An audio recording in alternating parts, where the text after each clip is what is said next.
A city in flames, a war that lasted 10 years, and a wooden horse that changed the world forever. This is not just a story of swords and soldiers. This is a story of gods who played with human lives like pieces on a board, of love that burned an empire to the ground, and of one trick so ruthless, history never forgot it. This is the Trojan War. High above the mortal world on Mount Olympus, the gods watched. Zeus, Hera, Athena, Poseidon, Apollo. They were not observers, they were players, and they had chosen their sides. It began with a single golden apple thrown into a wedding feast by Eris, goddess of discord, engraved with 3 words, "For the fairest." 3 goddesses reached for it: Hera, Athena, and Aphrodite. None would back down. Zeus refused to choose.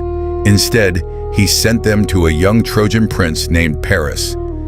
Each goddess offered a bribe. Hera promised power. Athena promised wisdom. But Aphrodite promised him the most beautiful woman in the world. Paris chose Aphrodite, and in that moment set the entire world on the path to war. Aphrodite guided Paris to Sparta, where he met Helen, a woman so breathtaking, the ancient world said her face launched 1,000 ships. They fled together to Troy. When her husband, King Menelaus, returned to find her gone, his fury shook the walls of Sparta. He called in every oath. Every king in Greece assembled: Achilles, Odysseus, Ajax, 1,000 ships, all of them sailing toward Troy. For 9 years, the Greeks laid siege, and Troy held. Behind its god-built walls stood Hector, prince of Troy, its greatest warrior. Across the battlefield stood Achilles, half divine, nearly invincible, with one fatal weakness: his heel. When Achilles' companion, Patroclus, was killed by Hector, something in Achilles broke. He returned to battle in divine armor and hunted Hector down. Their duel became legend. Achilles won, but wore no look of triumph, only grief. Then Paris, guided by Apollo, drew his bow. The arrow found the one place no armor could protect. Achilles fell, and Troy still stood. 10 years. The Greeks were exhausted. Then Odysseus had an idea, not a battle plan, a trick, the most famous trick in history. A giant wooden horse, hollow inside, large enough to hide soldiers. The Greeks would leave it on the beach as an offering to the gods, then sail away as if giving up. The Trojans would bring it inside their walls. And at night, the soldiers would climb out and open the gates. They built it. The Greeks sailed away. The Trojans woke to an empty beach and a towering wooden horse. They celebrated. The war was over. They had won. One man warned them, the priest Laocoon. Do not trust it.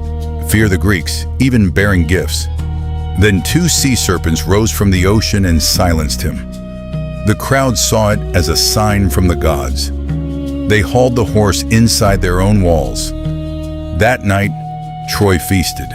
The city fell asleep. Inside the horse, Greek soldiers barely breathed. When silence fell, the door swung open. They moved like shadows through the streets and opened the gates from within. The Greek fleet came racing back through the dark. Troy never had a chance. By the time the alarm was raised, the enemy was already everywhere. 10 years of war had not broken Troy. One night of deception did. The city burned. The palace fell. And on Olympus, the gods watched the end of the war they had started. When dawn came, Troy was ash, destroyed not by superior armies, but by a hollow wooden horse and a moment of misplaced faith. 3,000 years later, we are still telling this story, because some stories are too big, too human, too true to ever be forgotten. But how did it truly begin? Long before the ship set sail, long before a single drop of blood was shed, the gods had already decided the fate of Troy. The wedding of Peleus and Thetis was meant to be a celebration. Every god was invited. Every god, except one. Eris, the goddess of discord, arrived anyway. Uninvited and furious. She did not come with gifts. She came with a golden apple and a single purpose: to cause chaos. She threw the apple onto the table and disappeared. The feast fell silent. Three of the most powerful beings in existence stared at that apple. Hera, the queen of heaven; Athena, goddess of war and wisdom; Aphrodite, goddess of love and desire. Each one believed without question that she was the fairest, that the apple was hers. Zeus knew better than to get involved. He was wise enough to fear his own wife, so he sent all three down to earth to a young shepherd on the slopes of Mount Ida, a prince in disguise, Paris of Troy. Paris had no idea what he was walking into. Three divine beings stood before him, each radiating power, each offering him the world. Hera offered kingdoms. Athena offered glory on the battlefield, and Aphrodite leaned close and whispered of Helen, the queen of Sparta, the most beautiful mortal alive. He was young, he was foolish, he chose love. Meanwhile, in Troy, his father, King Priam, ruled one of the greatest cities in the ancient world. Troy sat at the crossroads of trade routes, wealthy beyond measure, protected by walls that legend said the gods themselves had built. Priam had many sons: Hector, the noble; Paris, the dreamer, a city full of life, full of people who had no idea what one man's choice on a hillside had already set in motion. And in Sparta, Helen lived as a queen, daughter of Zeus himself, married to Menelaus, respected and admired across the Greek world.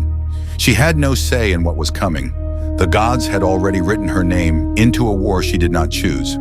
When Paris arrived in Sparta, Menelaus welcomed him with open arms, as custom demanded. A guest was sacred. To harm a guest was to offend the gods.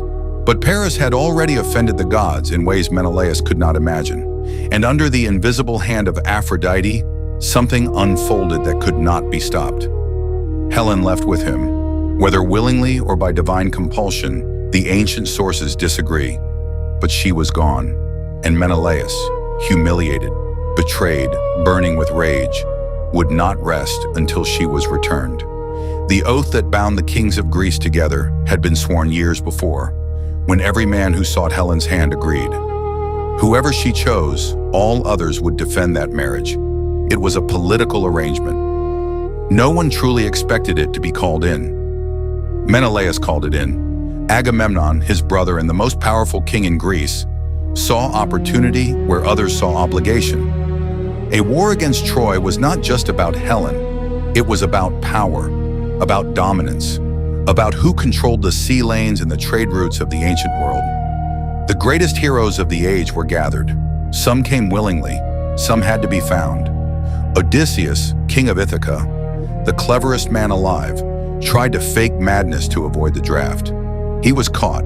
Achilles, the greatest warrior who would ever live, was hidden by his mother Thetis among women, disguised in robes because she knew a prophecy. He would have a short life full of glory or a long life of obscurity. She tried to choose for him. Odysseus found him anyway. The fleet